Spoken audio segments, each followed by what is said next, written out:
अगर आप भी चाहते हैं यमुना म्यूजिक के ऑडियो वीडियो सबसे पहले आप तक पहुंचे, तो हमारे चैनल को सब्सक्राइब करें और साथ ही साथ बेल आइकन को दबाना ना भूलें, ताकि सभी वीडियो आप तक पहुंचे। धन्यवाद। संजीव कुमार चुन्नू जिंदाबाद, जिंदाबाद जिंदाबाद, गोड़ीगामा पंचायत की जनता जिंदाबाद, माँ वैष्णो रिकॉर्डिंग स्टूडियो। कैसे विकास होई केकरा प्रयास होई, सबे लोग ये कहता,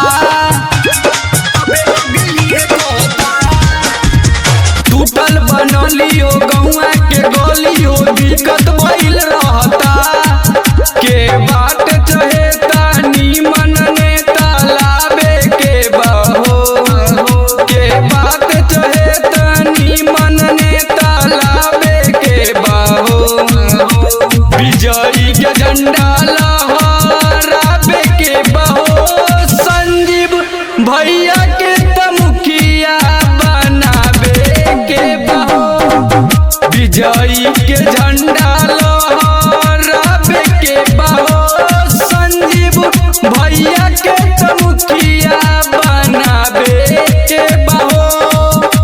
आपका नेता कैसा हो? संजीव कुमार चुन्नू जैसा हो। आपका नेता कैसा हो? संजीव कुमार चुन्नू जैसा हो।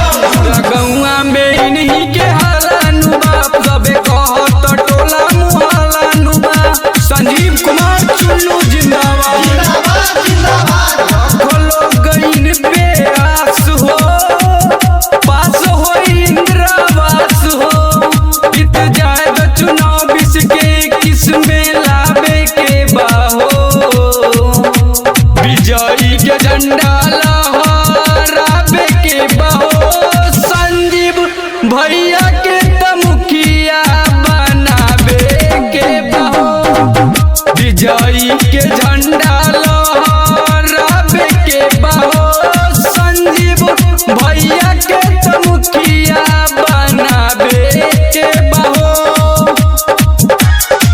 संजीव कुमार चुन्नू भैया जिंदाबाद, जिंदाबाद जिंदाबाद, संजीव कुमार चुन्नू जिंदाबाद, जिंदाबाद